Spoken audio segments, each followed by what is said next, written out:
नमस्कार दोस्तों, स्वागत है आप सबका मेरे चैनल कथा डिलाइट पर। फाल्गुनी अमावस्या के दिन पितरों की पूजा के लिए समर्पित है। इस साल फाल्गुनी अमावस्या कब है, तिथि, इसकी तारीख को लेकर लोगों के बीच में दुविधा की स्थिति बनी हुई है। तो चलिए जानते हैं फाल्गुनी अमावस्या की तिथि, शुभ मुहूर्त, इसके महत्व के बारे में। फाल्गुनी मास की अमावस्या की तिथि का विशेष महत्व है। हर महीने के कृष्ण पक्ष की आखिरी तिथि को अमावस्या होती है। साल में कुल 12 अमावस्या तिथि आती है।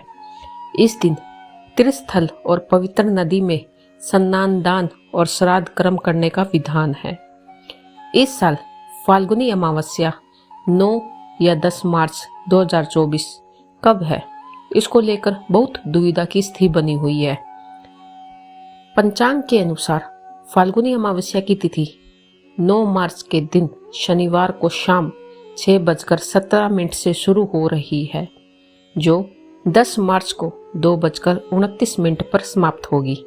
ऐसे में उदय तिथि के अनुसार फाल्गुनी अमावस्या 10 मार्च को है। चलिए अब सुनते हैं इसकी व्रत कथा को। में एक ब्राह्मण परिवार कांचीपुरी में रहता था। पति पत्नी दोनों ही धर्मात्य थे, धर्म पूर्वक अपनी गृहस्थी चलाते थे। इनका नाम देवस्वामी और उनकी पत्नी का नाम धनवती था। इनके 7 पुत्र थे और एक मात्र पुत्री थी जिसका नाम गुणवती था। जब गुणवती सियाणी हुई तो देवस्वामी ने धनवती से कहा कि पुत्री के विवाह के लिए अब वर देखना चाहिए।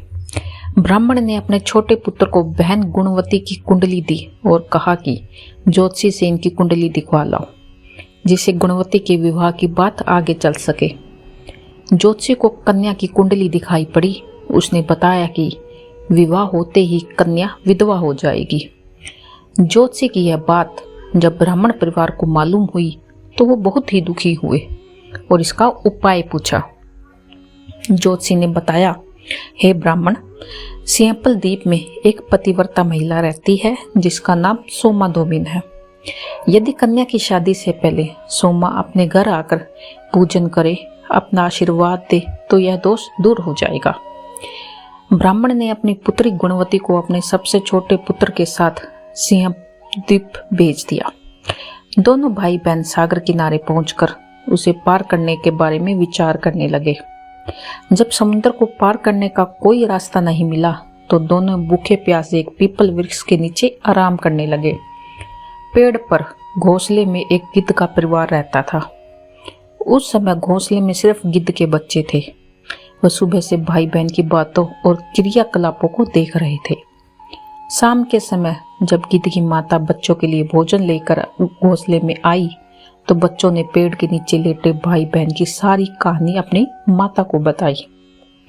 उनकी बातें सुनकर गिद्ध की माता को दोनों भाई बहनों पर बहुत दया आई और बच्चों से कहने लगी। उनसे कहा कि तुम लोग अब चिंता मत करो, मैं इन्हें सागर पार करवा दूंगी। बच्चों ने माता की बातों को सुनकर खुशी खुशी भोजन ग्रहण किया। गिद्ध की माता बच्चों को भोजन करवाकर दोनों भाई बहनों के पास आई और बोली, मैं आपकी समस्याओं को जान लिया है, आप चिंता मत कीजिए, आपकी समस्या का मैं निदान करूंगी और आपको सोमा धोबन के पास पहुंचा दूंगी। गिद्ध की बातों को सुनकर दोनों भाई बहनों का मन आनंदित हो गया। उन्होंने वन में मौजूद कंदमूल को खाकर रात काट ली। सुबह होते ही गिद्ध ने दोनों भाई बहनों को समुद्र पार करवा दिया और सिंह द्वीप में सोमा धोबिन के घर पहुंचा दिया। गुणवती सोमा धोबन के घर के पास चुपकर रहने लगी।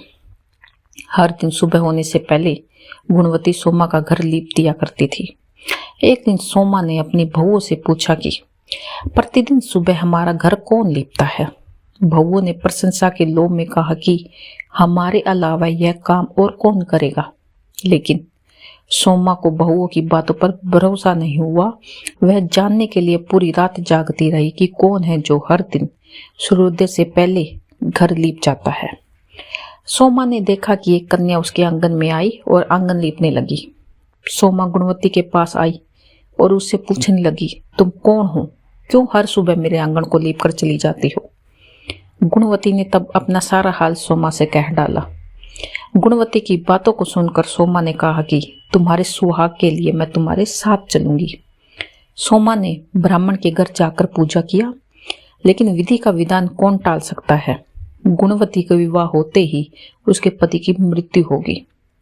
तब सोमा ने अपने सभी पुण्य गुणवती को दान कर दिए।